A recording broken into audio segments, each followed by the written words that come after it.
¿cómo nos alejamos de Dios? Es un hecho real que muchos de los que estaban congregándose en las iglesias ¿verdad? del mundo y a través de la historia, muchos de nosotros quizá hemos pasado por momentos de enfriamiento espiritual, de alejamiento, ¿verdad? Y son momentos de confusión o de rebelión que provocan que uno deje de persistir en congregarse, que uno deje de persistir en orar, que uno empiece a hacer cosas que no hacía en otro momento cuando estaba en comunión con Dios y con la iglesia. Es el alejamiento que es parte de lo que sucede en la vida del cristiano, y que el propósito del mensaje es identificar las causas para poder remediar y promover a los que estén pasando por eso, porque uno puede estar viniendo a la iglesia y estar frío espiritualmente, no tener gozo, no tener paz, no tener deseos de orar, y entonces pues queremos que el Espíritu Santo hoy ministre a eso, a esas realidades, ¿verdad? ¿Cómo nos alejamos de Dios? Y vamos a leer en Mateo capítulo 22, del verso 34 al 40.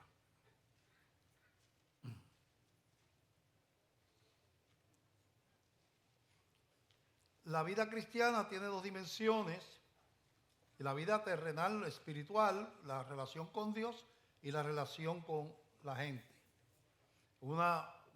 Eso vertical, vamos a llamarle, y una horizontal, ¿verdad? Dios y el mundo, nuestros hermanos y los que no son nuestros hermanos también.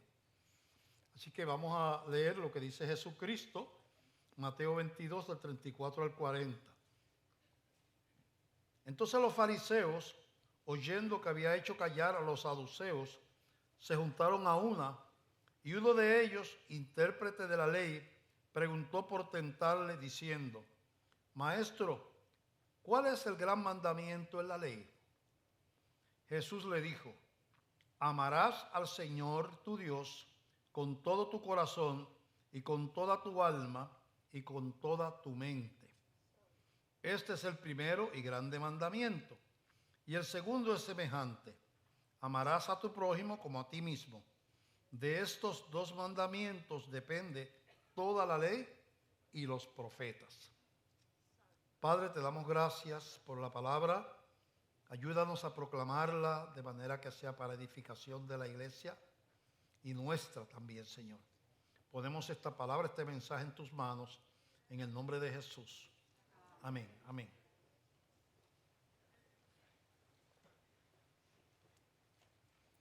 Jesucristo resume lo que es la vida espiritual en un párrafo. Y dice, le da el orden correcto, ¿verdad? El primero, ¿verdad? El primero es amarás al Señor tu Dios con todo tu corazón y con toda tu alma y con toda tu mente. Habla de las dimensiones diferentes del ser humano. Corazón, mente, que implica intelectualmente, implica otras cosas más, ¿verdad? Y el alma, en la parte espiritual. Y coloca primero al Señor porque se supone que sea así. Lo más importante en la vida de un ser humano en la tierra es solucionar el hecho de la separación del ser humano de Dios desde el principio por causa del pecado. Estamos separados de Dios. Nacemos con una maldición que arrastramos la raza humana desde el principio, y Dios en su misericordia envía a su Hijo a reconciliarnos con Dios. Así que una puerta se abre, una puerta que estaba cerrada porque no había manera de salvarse sin Cristo, se abre una esperanza, se abre una luz de redención, de eternidad, de salvación, de comunión con Dios, de la posibilidad de vivir con Él eternamente, de estar con Él como hijo, como parte de su pueblo. Y eso es lo más grande que le puede pasar a un ser humano. Así que lo que usted debe cuidar más, lo que debe ser más importante para un cristiano es su relación con Dios.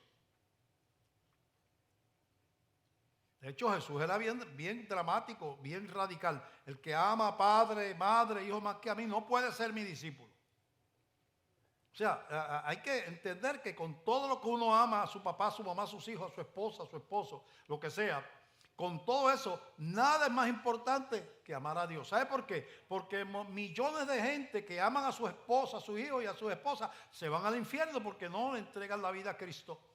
Vivieron aquí, inclusive siendo buenos padres, pero como ser buen padre no salva a nadie, ni ser buena madre, hay un solo camino y es a través de Jesucristo. Entonces, lo más grande que uno tiene es el gran tesoro que habla la Biblia, que el reino de los cielos es como un hombre que encuentra un tesoro en un campo, y ese tesoro es tan grande, es tan valioso, que vende todo lo que tiene para comprar el campo porque ahí está el tesoro. Y dice, eso es el reino de los cielos. Todo lo demás pasa, comparado con eso, a un segundo plano. Así que su relación con Dios es lo que usted tiene que cuidar más en su vida. La comunión con Dios. El mantenerse cerca de Dios. El caminar en los caminos del Señor. El evitar vivir en rebelión con Dios, retando sus mandamientos. Eso es lo más sabio que puede hacer un ser humano.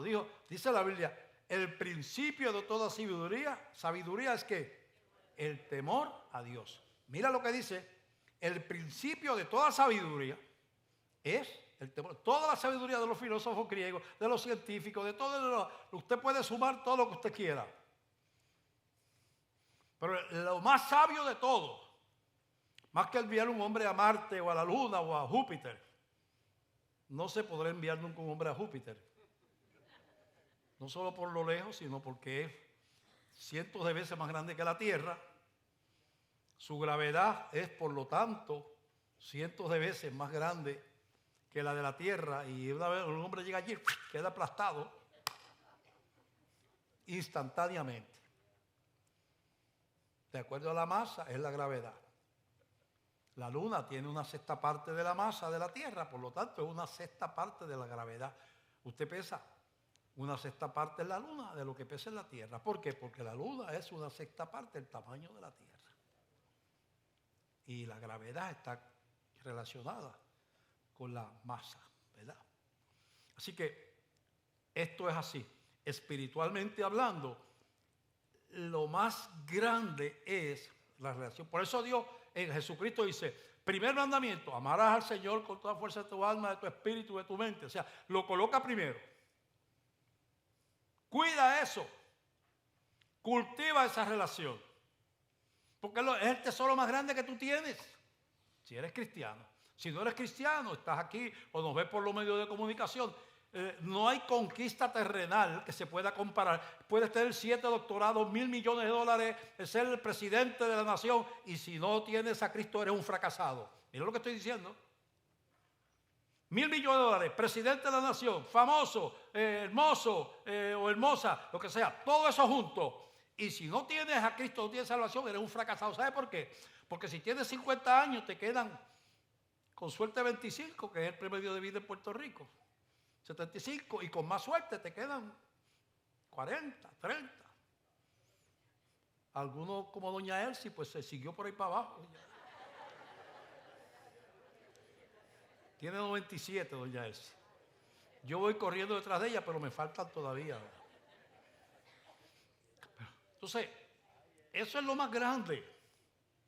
Lo más grande. Entonces, por lo tanto, si yo voy a cuidar cosas en mi vida terrenal, y tengo que cuidar a los nenes, que no me le pase nada, que no se me enferme, que no me le vaya a tener un accidente, que, ¿verdad?, que estén bien alimentados. Tengo que cuidar mi relación con mi esposa, ¿verdad? Tratar de ser cariñoso con ella, tratar de tratarla bien, complacerla, amarla, darle cariño. O con mi esposo, tengo que tratarla, cultivar la relación. Tengo que ser un buen empleado, un buen trabajador eficiente, ¿verdad? Lo que sea, un buen profesional, ¿verdad? Sí, lo que sea. Uno hace todas esas cosas.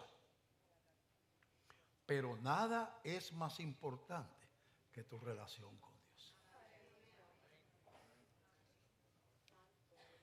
Eso es lo que está diciendo Jesús ahí.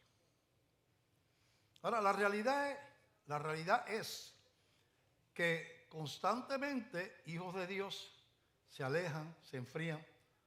Algunos de ellos se enfrían para quedarse en la casa. Ya se ha puesto, no sé, si una de las maneras de enfriarse inevitablemente es dejar de congregarse. Tú no puedes ser un cristiano lleno de Dios sin congregarte. Es una contradicción porque estás siendo desobediente a Dios. No puede serlo. Tú no puedes ser, no existe la coinonía por televisión ni por internet. Coinonía es contacto personal. Y ahí envía a Dios bendición y vida eterna. Pero entonces hay que cuidar eso. Si tú todavía no le has entregado tu vida a Cristo, no importa lo que tú hayas conquistado en tu vida, lo más importante para un ser humano no lo tienes. Porque hay una cosa bien segura. Yo le digo a la gente, tan natural es la muerte como la vida. Son naturales ambas. O sea, naciste por unos procesos establecidos por Dios, un cuerpo a que Dios pone un espíritu desde la concepción, ¿verdad? Un espíritu, naciste. Pero ya desde que naciste, hay un día para ti donde la bombita va a dejar de bombear. Y cuando la bombita deja de bombear, el cerebrito, que es esmayado para la sangre y para el oxígeno, se muere rápido. Y una vez tu cerebrito se muere, te moriste tú. Dígame a alguien en el mundo que haya existido que no se haya muerto. ¿Usted conoce a alguien? ¿Quién usted conoce que tenga 250 años de edad? Es más, 125, ¿eh? A veces es difícil conocer a alguien que tenga más de 100. No hay muchos, pero los hay. Así que, sabiendo lo inexorable de la partida, lo que yo hago con mi vida mientras estoy aquí es importante, porque después de muerto, había una salsa que decía algo así. Yo ni me acuerdo. Después de muerto, no me acuerdo lo que decía después. Que muchos salseros hay aquí, todos ustedes saben lo que decía. ¿Ah? Ustedes eran salseros, ¿ah? Pues después de muerto, ya no puedes hacer nada.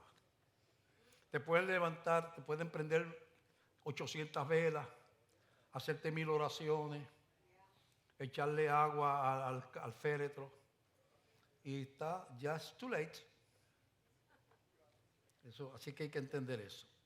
Vemos entonces que es una realidad que la gente se aleja de Dios. Diferentes razones.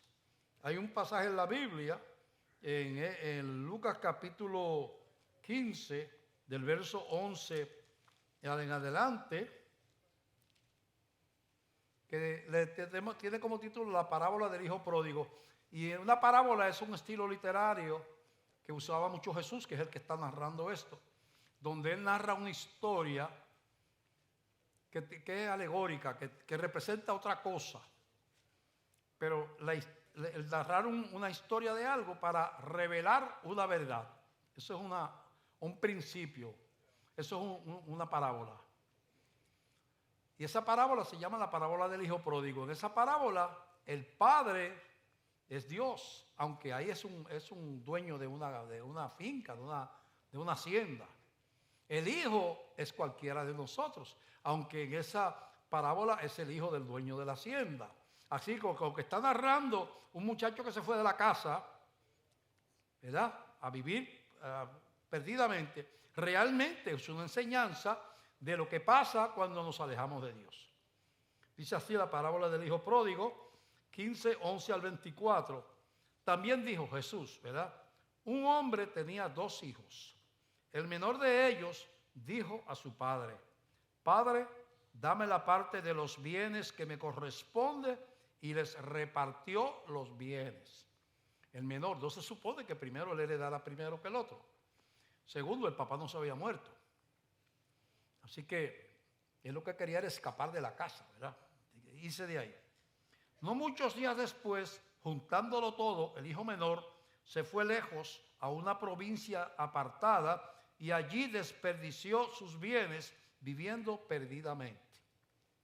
En la parábola, el joven pierde la sensatez, la manera en que se vivía en la casa del padre, y empieza a vivir perdidamente. La palabra perdidamente es amplia. Puede haber sido borrachera, puede haber sido corriendo con mujeres de la calle, puede haber sido todas esas cosas juntas, ¿verdad? Le dice perdidamente, no especifica. Y cuando todo lo hubo malgastado, vino una gran hambre en aquella provincia y comenzó a faltarle. Inevitablemente, cuando nos alejamos del Padre, a la larga nos va a reventar en la cara. Porque era un hijo. Y Dios, al que ama, disciplina como buen padre. Es un hijo. Y empezaron a tener una hambruna. Los amigos que seguro le ayudaron a gastar el dinero desaparecieron cuando estaba en la ruina. Así es la fidelidad de la gente, ¿verdad?, del mundo, ¿verdad? No todo el mundo es así, pero parece que los de él así lo eran. Comenzó a faltarle. Y fue y se arrimó a uno de los ciudadanos de aquella tierra, el cual le envió a su hacienda para que apacentase cerdos. Y deseaba llenar su vientre de las algarrobas que comían los cerdos, pero nadie le daba. Terminó de un joven que vivía muy bien con su padre, terminó cuidando lechones, cuidando cerdos en un corral, y tenía tanta hambre que a los cerdos se le daban algarrobas. Aquí en Puerto Rico hay algarrobas, es un fruto, una bellota, que tiene adentro algo comestible, pero que tiene un olorcito un poquito desagradable, que se le tenía otro nombre en los campos, además de algarroba, que no voy a decir aquí cómo era, pero tiene un nombre. Y entonces él tenía tanta hambre que quería quitarle la comida a los cerdos para comérsela a él. Bueno, y volviendo en sí dijo: ¿cuántos jornaleros en casa de mi padre tienen abundancia de pan y yo aquí perezco de hambre? Me levantaré e iré a mi padre y le diré: Padre, he pecado contra el cielo y contra ti, ya no soy digno de ser llamado tu hijo, hazme como uno de tus jornaleros. Dice yo, volvió en sí. Volver en sí quiere decir recobró la sensatez. Esa es una manera de decir recobró la sensatez. Se dio cuenta de que se había equivocado. Se dio cuenta que no se debió haber alejado de la casa del Padre. Se dio cuenta que salió perdiendo cuando se alejó de Dios. En este caso del Padre, que dijo que representa a Dios. Inevitablemente, cuando tú te alejas, vas a tener unas consecuencias. Porque es un Dios que ama a sus hijos y por lo tanto los disciplina. Como usted cuando tiene un hijo y se tira a la calle en bicicleta, usted lo castiga o le guarda la bicicleta, se tiró a la avenida, ¿por qué? No porque usted lo odia al hijo, no porque usted le desea más, sino porque usted lo ama. A él quiere correr bicicleta, pero ahora no puede correr. ¿Por qué? Porque le castigaron. Usted no lo castigó. ¿Qué era amarlo? Pues mira, sigue corriendo en la avenida. Eso no es amarlo. Amarlo para que un carro lo atropelle. Eso no es amarlo. Y Dios, detenerte en tu insensatez de alejarte de Él. Eso es que no te ama. No, te está amando. Te quedaste sin trabajo, se te está rompiendo el matrimonio, te está pasando 20,000 cosas de momento que tú dices: Dios, pero ¿qué está pasando? Es que Dios te está dando señales. Estás comiendo con los cerdos. y tienes que volver en ti. Y este joven volvió en sí y dijo, y levantándose, verso 20, vino a su padre, y cuando aún estaba lejos lo vio su padre, y fue movido a misericordia, y corrió y se echó sobre su cuello y le besó. Una vez hijo, siempre hijo. Estaba haciendo 20,000 poca vergüenza, pero el padre lo estuvo esperando todo el tiempo. No importa cuando tú te hayas alejado de Dios, Dios te está esperando con los brazos abiertos, porque si tú te convertiste, tú eres hijo. Ahora, por ser hijo no te vas a salir con la tuya, porque Dios tiene que cuidar a sus hijos. Y el padre lo vio de lejos y corrió hacia él. Él no tuvo que llegar a la casa del padre, a la hacienda. En la parábola, el padre corre y lo encuentra ya en el camino, en la montaña donde lo vio a lo lejos. Todo padre conoce el caminar de los hijos. Aquel viene. El muchacho vuelve a casa. Y en la parábola él corre y le besa. Y le abraza. Y le dijo... Y el hijo le dijo, Padre, he pecado contra el cielo y contra ti, ya no soy digno de ser llamado tu hijo. Pero el padre dijo a su siervo, sacate el mejor vestido y vestirle, y poned un anillo en su mano y calzado en sus pies, y traete el becerro gordo y matadlo, y comamos y hagamos fiesta. Porque mi hijo muerto era y ha revivido, se había perdido y es hallado. Y comenzaron a regocijarse. Tú que te has alejado de esta iglesia o de cualquiera, ay, no solo te estamos esperando nosotros, sino que el Padre está con los brazos abiertos para abrazarte y recibirte. Porque así es Dios. Él no nos paga conforme a nuestras obras, porque es un Dios de misericordia. Y cuando nos disciplina, está ejerciendo su misericordia. Bueno, entonces constantemente vemos ese tipo de alejamiento. El alejamiento que viene, ese es el tema de hoy, ¿cómo nos alejamos? El alejamiento que viene porque se aburre la gente de la vida comunal de la iglesia o de la casa cristiana. A los jóvenes les pasa mucho, pero les pasa a adultos también. Y empiezan a mirar hacia la calle. Mientras yo estoy el domingo en la iglesia, mis amigos están en la playa, se están dando la cerveza y esto y lo otro, y allá están gozando un montón, y yo allí escuchando al pastor Pereira predicar. Y los jóvenes, mientras mis amigos de la universidad brincan, saltan, van a los pubs, van a los otros, se amanecen por ahí por la calle, hacen todo lo que quieran con la novia, y yo estoy en la iglesia y allí me dicen que tengo que refrenar mis pasiones porque todavía yo no estoy casado. Es más divertido estar en la calle. Viene el diablo y le mete eso en la mente. Es más divertido estar en la calle.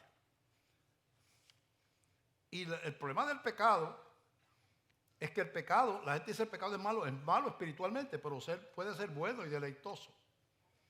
Si fuera malo nadie lo hacía. Si fuera malo y supiera mal, nadie pecaba porque a nadie le gusta.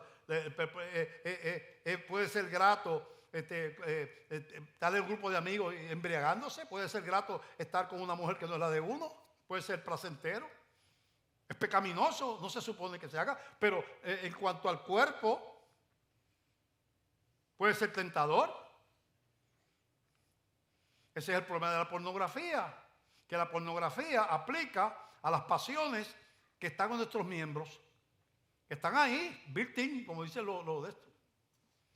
Esas pasiones están ahí. Por eso es que el Espíritu viene para frenar lo que sería normal si no tuviéramos al Espíritu Santo. Que es vivir como le da la gana a uno. Pero se va mucha gente porque no aguanta el control que el Espíritu Santo pone a la vida del creyente. ¿Verdad?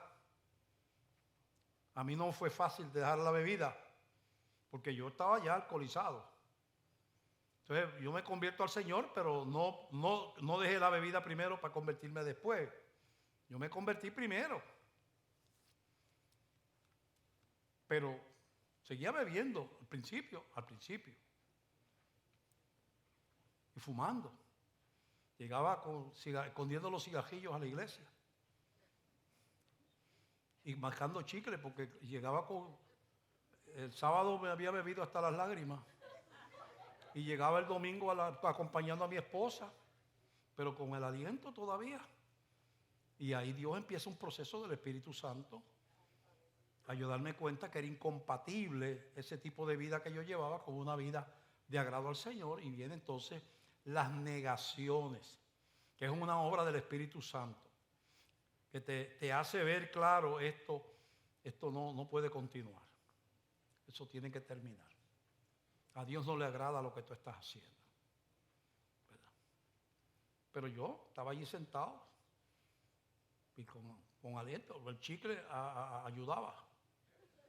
Pero si me ponen un fósforo me convertía en un lanzallamas. Hubiera sido un lanzallamas.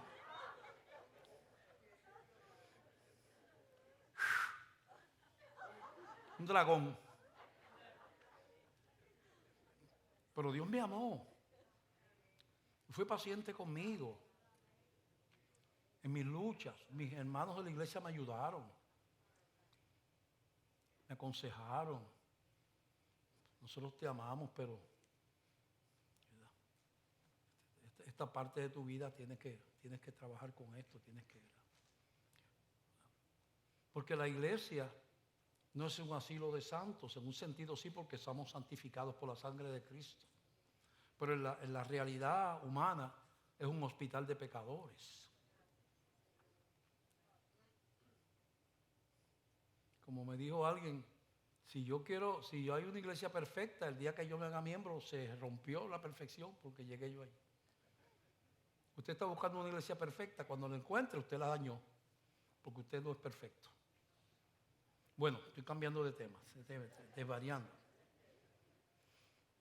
En el Salmo 37, del 1 al 7, dice lo siguiente, y leemos.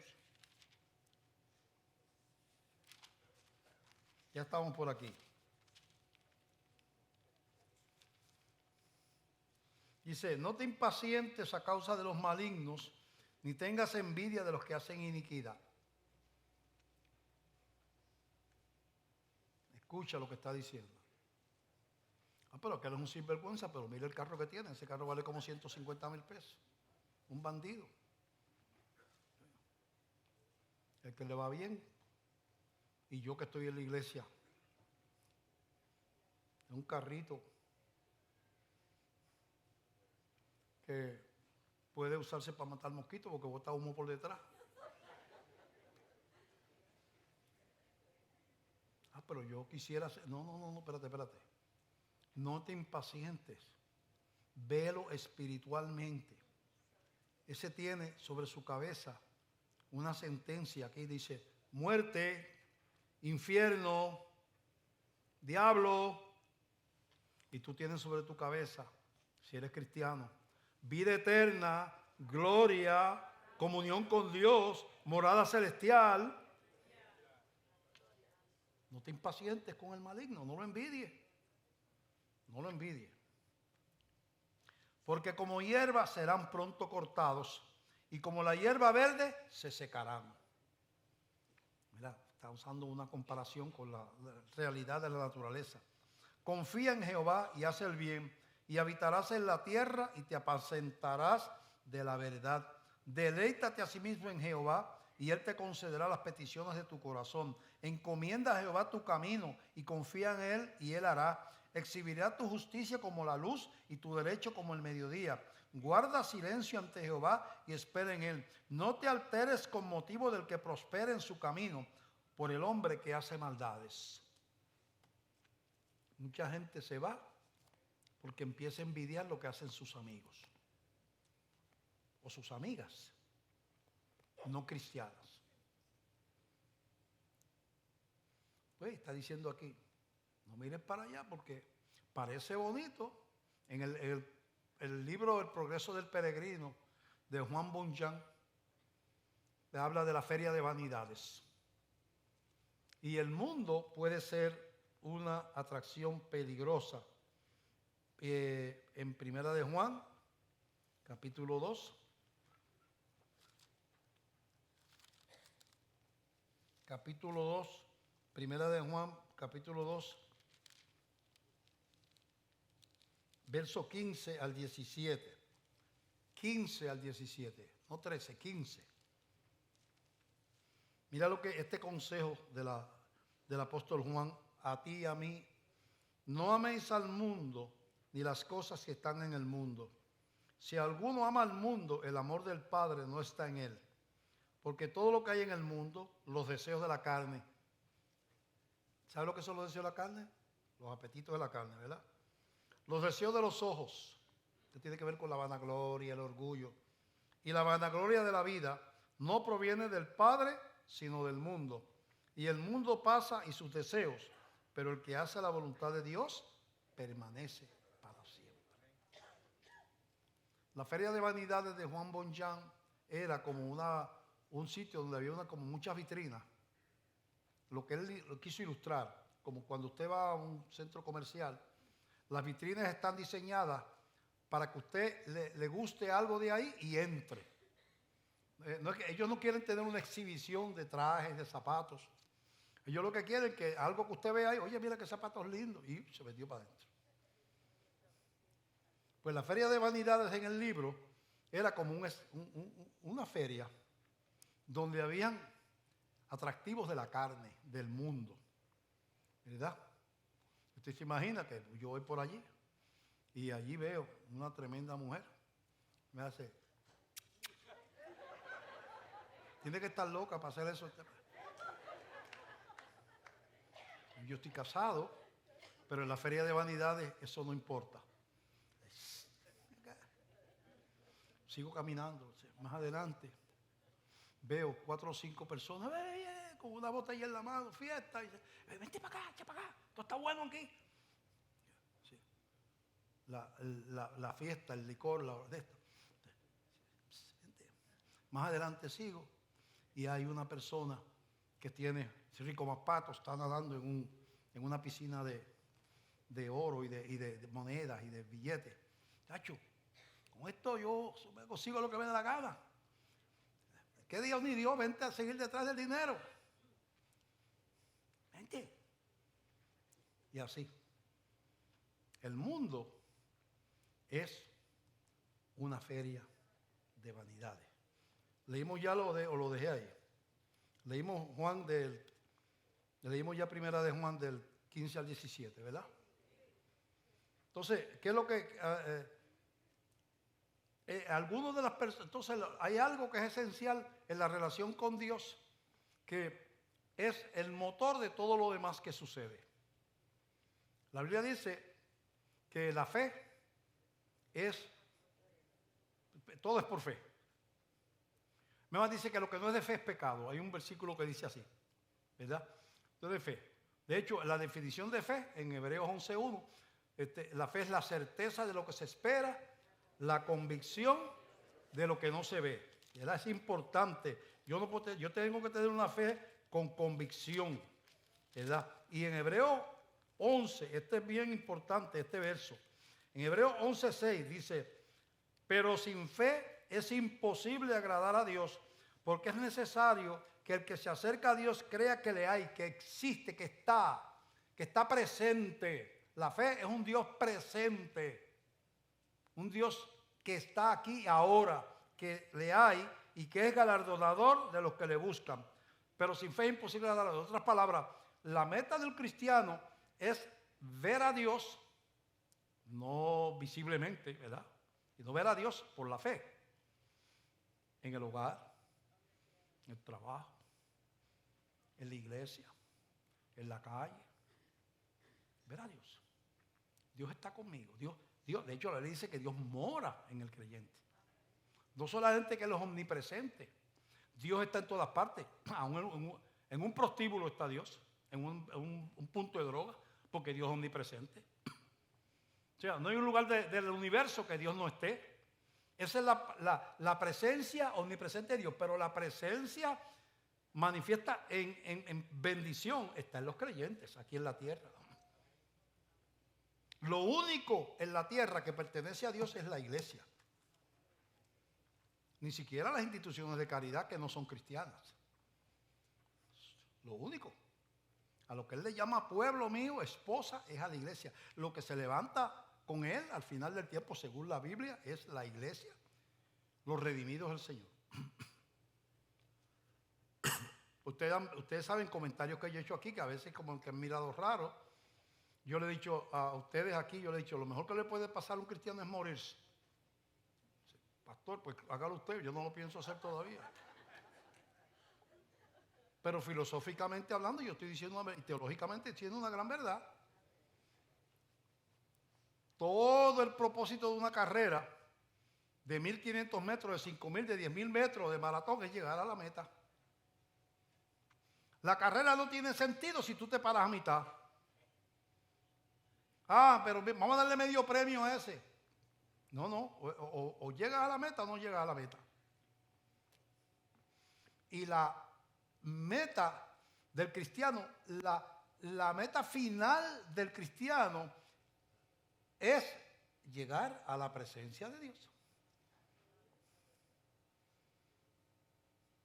Es trascender el mundo terrenal donde se nos ha dado un espíritu que está cautivo en este cuerpo de muerte y está preso en tres cosas: el cuerpo, el mundo físico y el tiempo. Tenemos tres prisiones.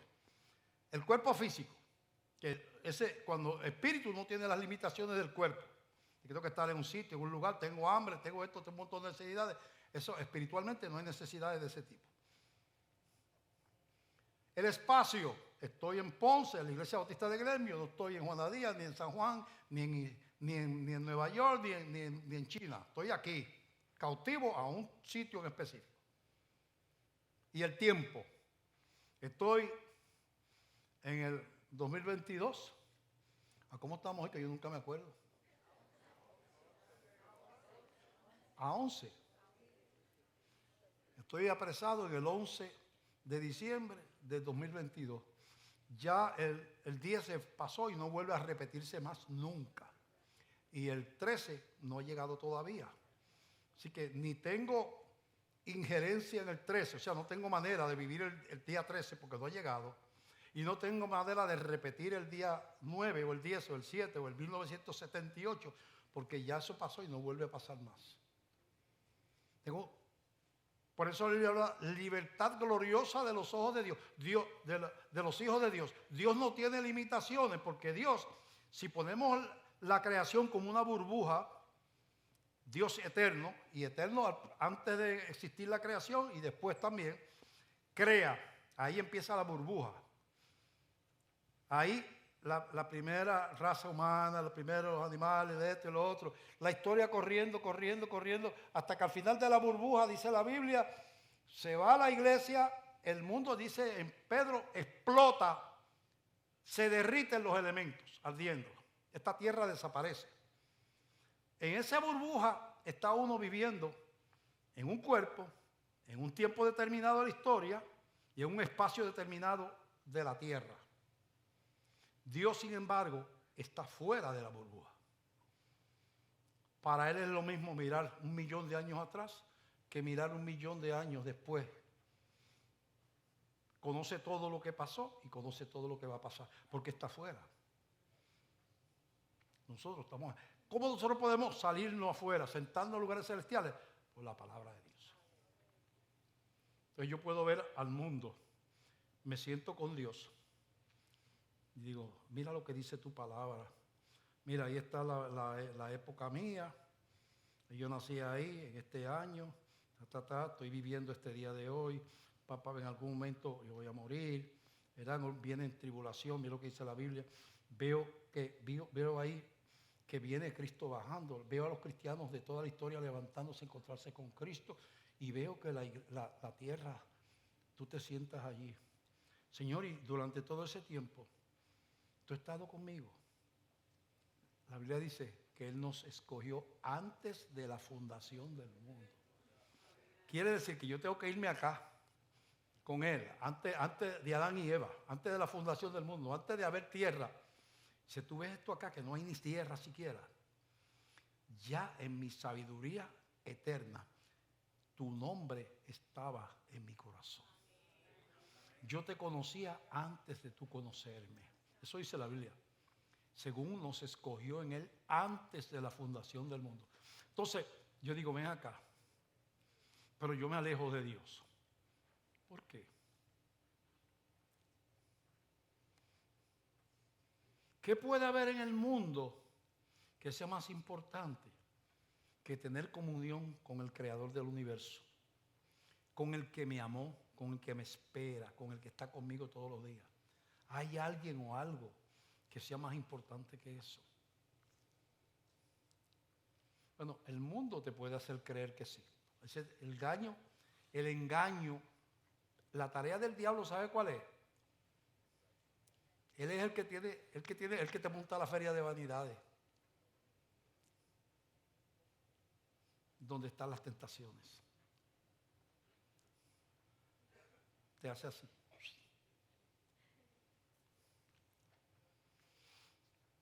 Así que una de las artes más grandes, de la sabiduría más grande del cristiano es aprender a decir que no. No porque no sea agradable, no porque no me va a gustar, no porque mis amigos no lo hacen, no porque no está de moda, sino cuando tú dices, sin fe es imposible agradar a Dios, porque a los que creen en Dios es necesario que crean que le hay, que existe, y que Él es el que galardona a los que le buscan. O sea, yo tengo que ver a Dios en el medio de esa tentación. Me está ofreciendo esto, pero Dios no está en lo que me está ofreciendo. Eso no viene de Dios. No me vas a alejar del Señor. Pero mira, vente. No. Yo pasé por eso. Yo tuve unas luchas bien fuertes porque yo estaba alcoholizado. Yo salía de mi cátedra, ustedes saben que yo era profesor de microbiología en la universidad. Yo salía de mi cátedra y muchas veces no llegaba a casa. Esa santa mujer que está ahí me aguantó todo eso. Te voy a dar de trofeo la Estatua de la Libertad, que tú te la mereces.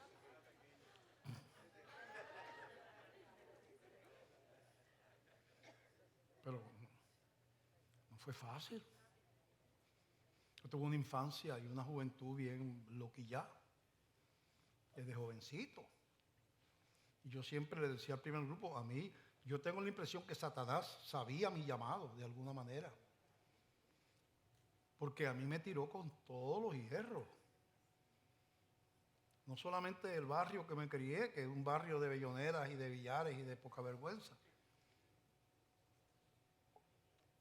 sino que cuando yo me gradué de la universidad, todavía no había ido a estudiar mis estudios graduados, que fueron en la Escuela de Medicina de Puerto Rico.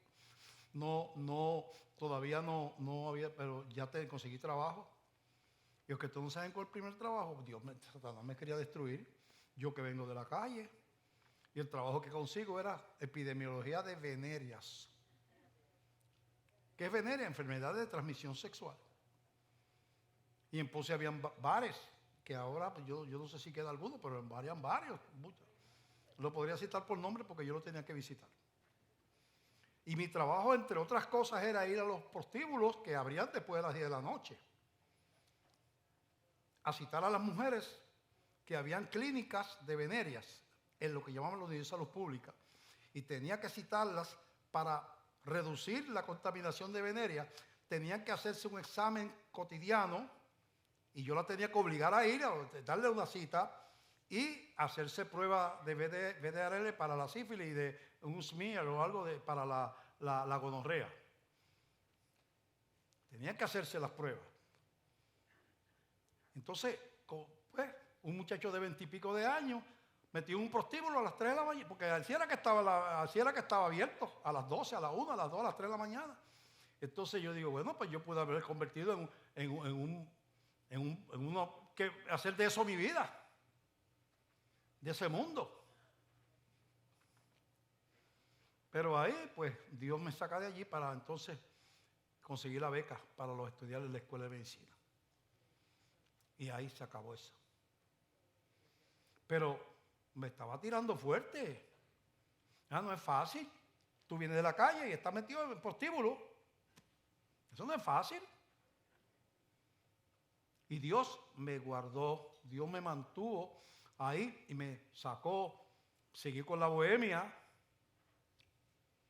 hasta que Dios hizo algo milagroso que no voy a narrar aquí, a través de mi hijo, donde Dios le salvó la vida a mi hijo de una manera milagrosa, totalmente sobrenatural, que yo con mi ciencia yo no podía explicar qué era lo que pasó.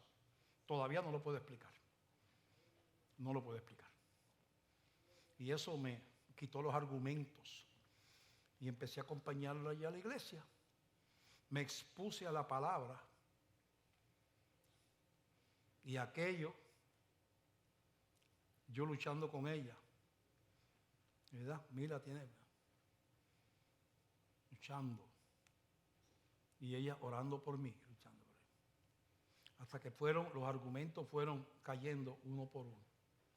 Y un día me encontré caminando en aquella marquesina, no era una iglesia, a entregarle mi corazón a Cristo. Hace 47, 48 años de eso. Llevo 46 de pastor. A los 2 años ya yo era pastor. Yo estaba renunciando a la universidad para dedicarme al ministerio. Siempre he entendido que yo no tengo nada en mi vida más importante que mi relación con Dios.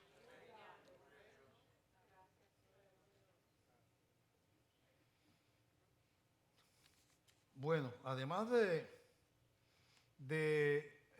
las tentaciones del mundo, también está la costumbre de no congregarse, de muchas veces la vagancia, a veces por cualquier tontería que me pasó con un hermano, porque era algo que el pastor dijo, o porque el hermano no me saludó, o porque pues mejor quedarme en casa en chancletas allí tirado patas arriba que ir para la iglesia, ¿verdad?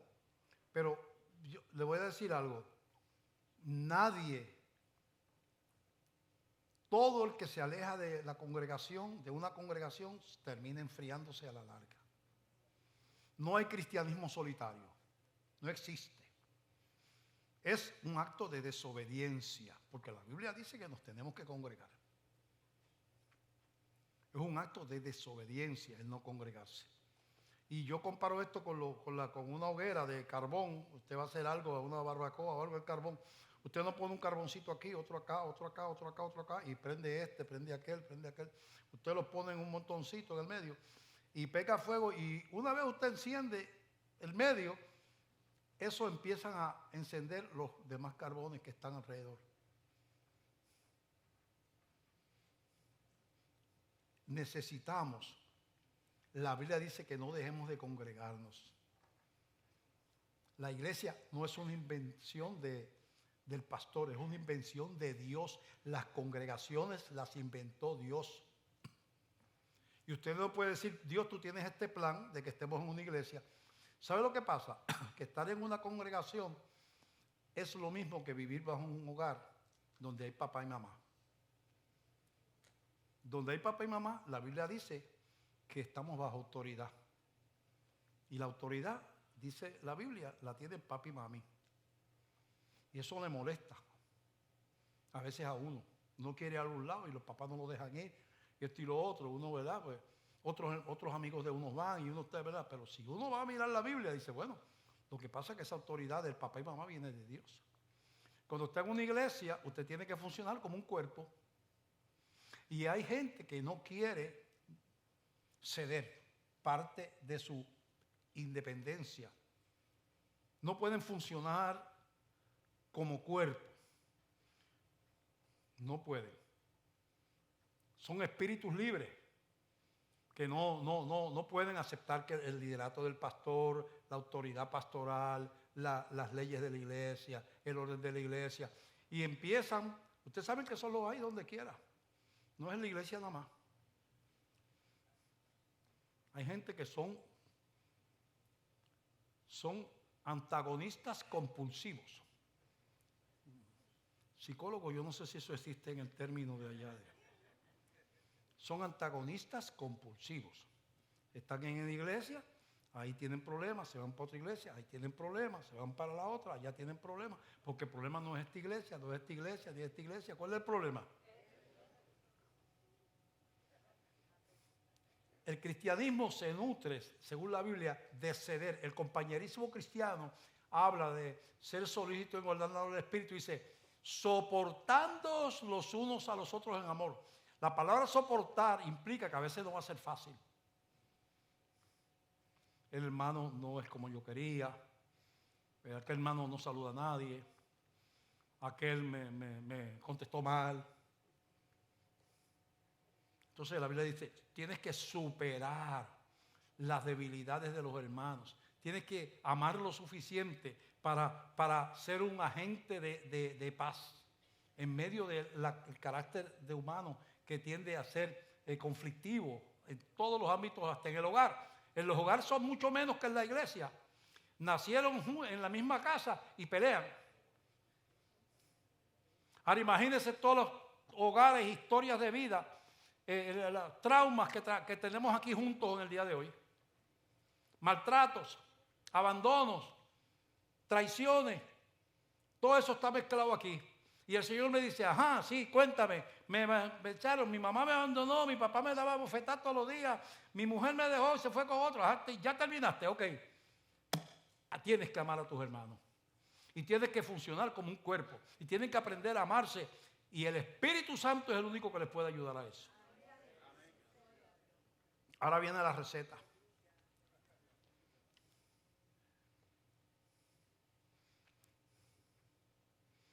Hay gente que corre y se aleja de Dios.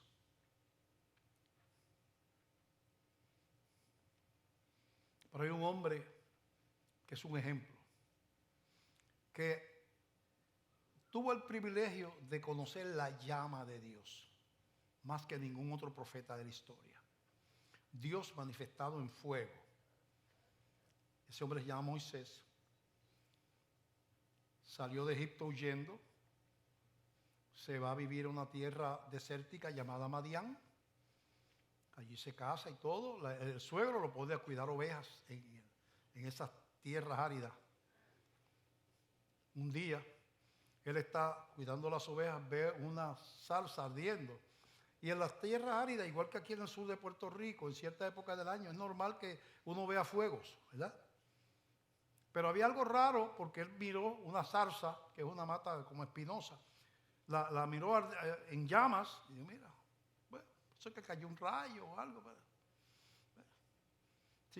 Pero mira a los 15 minutos y dice, adiós. Si la salsa se consume, eso es leña seca, eso se consume en 5 minutos, 10, pero lleva media hora ardiendo y no se quema. A lo mejor siguió caminando todo el rato y pastoreándolo, pero ya tiene curiosidad. No se quema, no se consume. Está en fuego y no se consume. Yo criando las ovejas. No, yo tengo que ir a ver qué es eso. Yo nunca había visto una salsa que no se consumiera. Cuando llega allí, va a acercarse una voz de allá, le dice, Moisés, no te acerques, quita tu calzado. Porque el lugar que tú pisas, santo es. Dios hablándole a Moisés desde la zarza. Y ahí es que viene, Dios le da a Moisés, lo encomienda, lo recluta como profeta para libertar al pueblo de Israel de Egipto, que estaban allí esclavizados. Y le dice, toma esa vara, y con esa vara le daba las aguas y se convertían en sangre. Con esa agua le dio al mar rojo y se abrió en dos. O sea, era Dios, Moisés, por el fuego de Dios, la unción de Dios, como instrumento de Dios.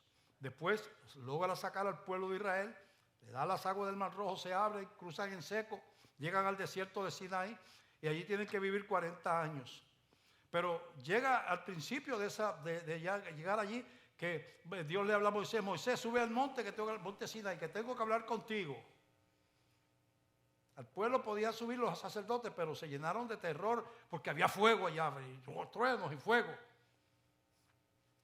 Y tuvieron miedo. Y Moisés vuelve a entrar al fuego de Dios.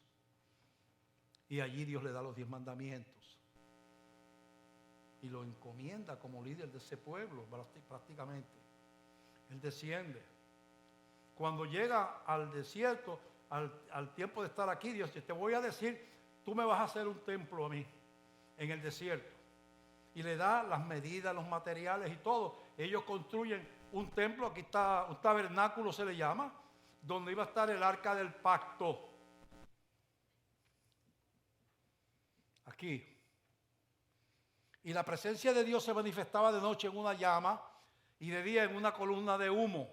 Aquí era el que se sacrificaban los animales. Una vez al año se mataba una oveja, las ovejas, para derramar la sangre. Aquí había una cortina, no se podía pasar.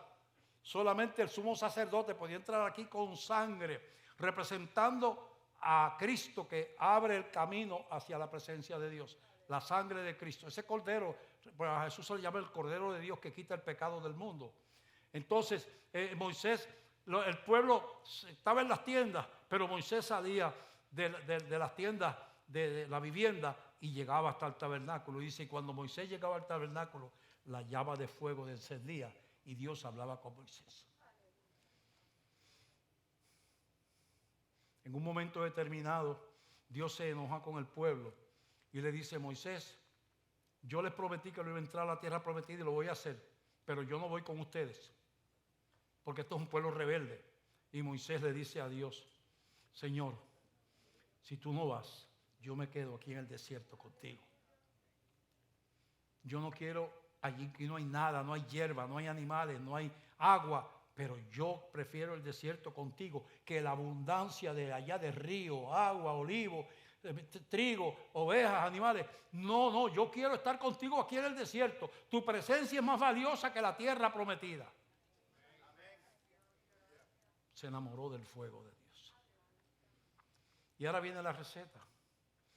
Cuando el Espíritu Santo viene sobre la iglesia, se manifiesta con llamitas. Habían 120 personas en el lugar santo después que Cristo muere y resucita. Dijo, esperen la venida del Espíritu Santo. Y cuando viene el Espíritu Santo, aparece una llamita sobre cada cabeza de los que habían allí. Simbolizando ahora el templo, el tabernáculo, no es uno de mano, hecho de manos, de pieles y de maderas. Ahora el tabernáculo son ustedes. Ustedes son mi templo.